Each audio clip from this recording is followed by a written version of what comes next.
Bonjour et bienvenue sur ChronoView TV. Nous allons tester aujourd'hui le Boom Mini, le dernier né de la marque Orzen. Comme vous pourrez le remarquer, la présentation des tests évolue et vous noterez quelques changements tout au long de cette vidéo. N'oubliez pas comme toujours de vous abonner et de passer par mes liens d'achat afin d'aider la chaîne à se développer. Le constructeur annonce ce Boom Mini comme étant un vidéoprojecteur LED avec Google TV intégré, une résolution native de 1080p avec une luminosité de 500 lumens à NSI et un décodage vidéo des formats les plus courants comme le HDR10, H264 et même le H265 et la 4K en 60 fps. On retrouve également un angle de projection réglable sur 110 degrés, une partie sonore stéréo de 20 watts avec certification Dolby Audio, une nouvelle méthode de mise au point avec un capteur TOF permettant d'après la marque une mise au point accélérée et sans afficher de mire de calibration, le Bluetooth bidirectionnel qui vous permet par exemple d'envoyer de la musique de votre smartphone vers le vidéoprojecteur ou encore d'y connecter une enceinte externe. Et on termine ce tour général par la disponibilité de versions bleues, grises et vertes venant compléter la version noire testée aujourd'hui. Les dimensions sont d'environ 23 cm de largeur sur 18 cm de profondeur et 19 cm de hauteur, pour une masse d'environ 2,2 kg sur la balance. Sur la face avant, on retrouve le capteur infrarouge pour la télécommande, le capteur TOF ainsi que sa source lumineuse. Un cache d'objectif dans une sorte de silicone relativement souple, se fixant sur le pourtour de la lentille et qui a du mal à rester bien verrouillé en place. Faisons un point rapide pour comprendre le fonctionnement d'un capteur TOF. Celui-ci est composé d'une source lumineuse servant à projeter une lumière vers la surface de projection. Cette lumière est réfléchie de la surface de projection vers la caméra du capteur TOF et l'électronique calcule les distances par rapport à la vitesse qu'a mis la lumière à revenir vers la caméra. La vitesse de la lumière étant très rapide, de l'ordre de 300 000 km/s, et en fonction de ce résultat, le vidéoprojecteur sait précisément comment faire le point et le fait rapidement. Sur le dessus se trouve une molette permettant de régler le volume sonore par rotation, par pression au centre pour l'allumage du vidéoprojecteur et par pression sur les côtés pour l'extinction de celui-ci. On peut apercevoir sur le dessous une trappe relativement difficile à retirer et contenant le filtre à poussière, car nous sommes ici toujours sur une optique ouverte. Et sous la trappe se trouve l'unique ventilateur et un petit espace afin de nettoyer le panneau LCD avec des sortes de coton-tige fournis dans le packaging. C'est maintenant sur la partie arrière que nous retrouvons toute la partie sonore, avec deux enceintes sans doute de 10 watts chacune, ainsi que deux enceintes passives, le tout contenu dans un caisson étanche faisant toute la largeur et hauteur du vidéoprojecteur. Ce système sonore est certifié Dolby Audio et on remarque le côté étanche de l'ensemble en actionnant par exemple les deux enceintes passives, ce qui fait tout de suite bouger les membranes des haut-parleurs. Au niveau de la finition, cette zone est entourée d'un plastique translucide qui aura malgré tout tendance à se rayer assez facilement. Sur le côté gauche, on remarque l'unique sortie d'air chaud du produit, son port d'alimentation et derrière une languette en silicone, tous les ports d'entrée-sortie comme la sortie casque, deux ports USB et un port HDMI. Cette languette de protection est facile à retirer mais un peu plus difficile à remettre en place et ne se retire pas non plus complètement. Rien à signaler de particulier sur le côté droit qui ne contient aucun connecteur ni grille d'aération éventuelle. Sur le dessous du pied, on retrouve 4 pads souples permettant au vidéoprojecteur de ne pas glisser lorsqu'il est posé sur une surface plane, ainsi qu'un filetage standard permettant de le fixer sur un pied ou un support plafond par exemple. Au niveau de la possibilité d'inclinaison verticale, celle-ci est bien de 110 degrés comme indiqué par la marque, et on remarque bien avec cette vue de côté les 10 degrés vers le bas et les 10 degrés vers le haut qui viennent compléter une position parfaitement horizontale et parfaitement verticale. Le packaging est composé d'un manuel qui inclut le français, d'une carte d'extension de garantie, de la télécommande, de l'alimentation pouvant délivrer jusqu'à 110 watts, ce qui donne une première information sur la consommation de ce vidéoprojecteur, complété par le câble qui permet de relier cette alimentation à une prise de courant, et du kit de nettoyage du panneau LCD avec 4 cotons-tiges et une microfibre pour le nettoyage de la lentille de projection. La télécommande, très complète, dispose en partie d'un micro et d'une touche de reconnaissance vocale, de la touche réglage, d'un pavé directionnel, le bouton Home classique, les touches de volume moins et plus, le bouton mute, des touches de mise au point manuelles, ainsi que des principales applications de streaming et de réglage. Et sur l'arrière, le cache permettant d'y insérer les deux piles AAA toujours non fournies.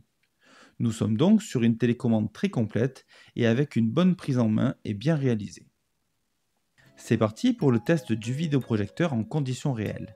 Et dès l'allumage, on remarque de légères fuites de lumière, juste avant l'affichage de l'écran d'accueil. L'image est relativement nette et lumineuse, avec un léger flou sur les bords, ainsi qu'une mise au point initiale un peu plus longue pour le démarrage, mais qui, comme vous pouvez le remarquer, n'utilise plus de mire spécifique pour se faire correctement grâce au capteur TOF. L'intégration de Google TV fait partie intégrante de ce vidéoprojecteur, et vous pourrez par conséquent retrouver tous les réglages de celui-ci directement dans le menu paramètres de Google TV. Nous avons effectivement une traduction française de certains menus qui laissent à désirer, comme la mention clé de voûte qui n'est autre que le réglage du trapèze, ou encore la mention se concentrer qui correspond au réglage de la mise au point. Nous avons également les modes de projection classiques, ainsi que la possibilité de dézoomer l'image si celle-ci est trop grande jusqu'à 50%. Nous pouvons maintenant revenir sur l'écran principal, qui n'est autre qu'une présentation très standard d'une clé Google TV, avec toutes ses applications déjà installées nativement, hormis Molotov TV ici à droite, ainsi que les menus Film, Séries, Applications, Bibliothèques et Paramètres. Top départ pour l'analyse de l'image avec, ici, mes réglages conseillés. Comme vous pouvez le voir, l'image est relativement belle, avec des couleurs relativement riches et un contraste très correct.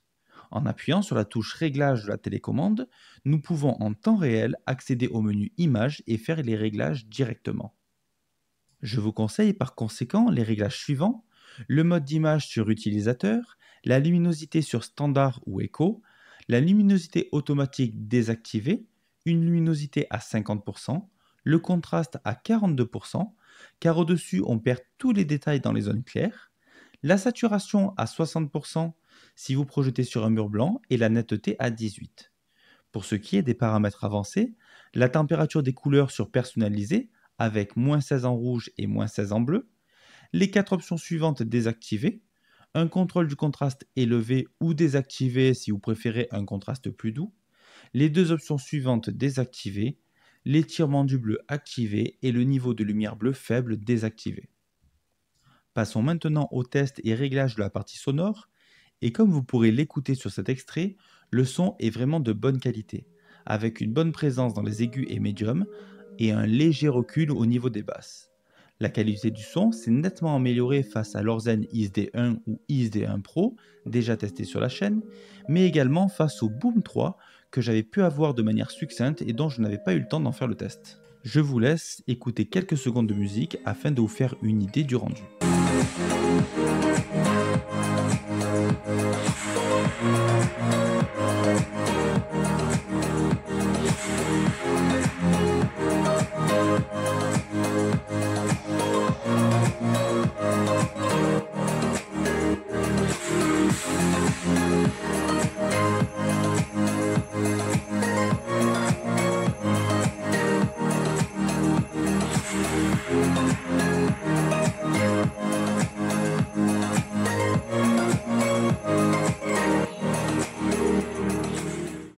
On retourne dès à présent dans les réglages à l'aide du bouton Réglage de la télécommande pour sélectionner le menu son.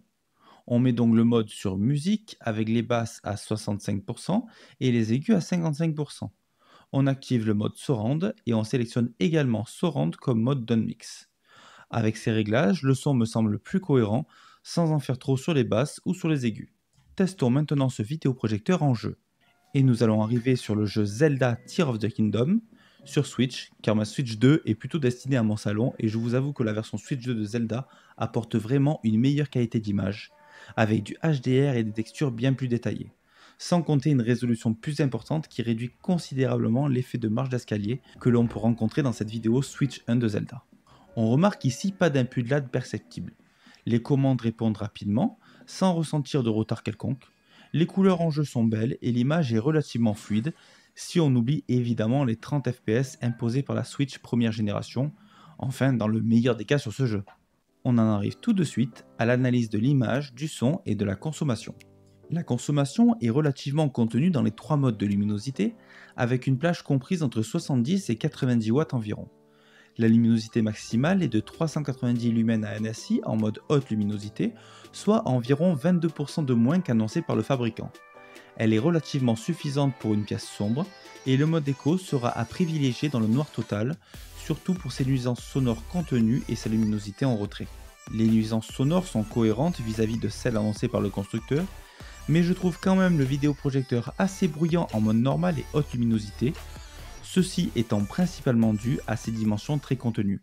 Nous avons pu démonter et analyser la conception interne de ce Boom Mini. Une fois toute l'électronique intérieure retirée, on aperçoit au fond la partie sonore avec deux enceintes passives supplémentaires. Le bloc qui contient pratiquement toute l'électronique du vidéoprojecteur est très contenu, et on voit ici la carte de puissance, le radiateur de refroidissement, et sur le dessous la carte mère et le ventilateur. Allons un petit peu plus loin dans l'analyse avec un démontage de la partie optique. On y retrouve la LED ici à droite, une première lentille de Fresnel, une deuxième lentille sans doute servant à mieux répartir la lumière, l'emplacement du panneau LCD, ici retiré et à gauche sur l'image, une deuxième lentille de Fresnel, un miroir de renvoi placé à 45 degrés pour obtenir un renvoi de 90 degrés, et la lentille de sortie de l'image. Les parties refroidies par le ventilateur sont uniquement les deux côtés du panneau LCD, ainsi que le radiateur qui sert à refroidir la source lumineuse, et sur cette dernière photo, on peut mieux discerner la LED en elle-même, dont la chaleur est transmise par deux caloducs au radiateur, par lequel l'air du ventilateur circule. Quand on voit les dimensions de ce radiateur, on comprend mieux pourquoi le petit ventilateur a besoin de tourner rapidement pour refroidir suffisamment la source lumineuse, et on accepte donc plus le fait que ce vidéoprojecteur ne soit pas aussi silencieux qu'un autre qui pourrait faire 2 ou 3 fois sa taille. On a aimé sur ce Boom Mini la mise au point et Keystone rapide et automatique grâce au capteur TOF, un son stéréo puissant, la 1080p native avec prise en charge du HDR et décodage du H265, la consommation relativement faible, Google TV parfaitement intégré avec certification Vaidevin L1, les menus et l'interface relativement rapide, et une bonne luminosité en rapport avec ses dimensions. On regrette malgré tout une luminosité inférieure à celle annoncée, les nuisances sonores assez importantes en mode normal et haute luminosité, l'image toujours un peu floue sur les bords même si ce n'est pas visible en dehors des menus, le nettoyage de l'optique un petit peu compliqué, et la fixation du capuchon bien trop légère. En conclusion, ce Boom Mini est un vidéoprojecteur relativement lumineux pour son encombrement. Il dispose d'un pied bien pensé, permettant très facilement de projeter au mur ou au plafond sans avoir besoin de support supplémentaire. L'intégration de Google TV en natif est vraiment une réussite, et la partie sonore relativement puissante vous permettra de vous passer d'une enceinte externe. Pour un tarif remisé actuellement sous la barre des 300 € et peu importe la couleur que vous choisirez, vous obtenez un vidéoprojecteur avec un capteur TOF qui fait très bien son travail, une vraie 1080p avec décodage des principaux codecs et même du H265. Vous pourrez aussi décoder le HDR et lire des vidéos en 4K, bien que je conseille de rester sur du 1080p pour avoir de meilleurs résultats. Le vidéoprojecteur est un peu bruyant en dehors du mode éco, mais c'est un peu le prix à payer quand on veut un gabarit contenu. À mon sens, le Boom Mini reste un très bon vidéoprojecteur, et ça sera à vous de faire votre choix en fonction de vos critères, que ce soit la qualité d'image, la partie sonore, les dimensions ou encore l'intégration ou pas des applications de streaming. Vous pourrez, comme toujours, retrouver tous les liens d'achat dans la description de cette vidéo, et je vous remercie par avance de passer si possible par mes liens afin d'aider la chaîne à survivre dans ce monde impitoyable. Je compte également énormément sur vous pour vous abonner, sans oublier d'aimer et de partager cette vidéo ou la chaîne si le contenu vous a plu évidemment. Et je vous dis à bientôt pour une nouvelle vidéo de test sur Chrono Review TV.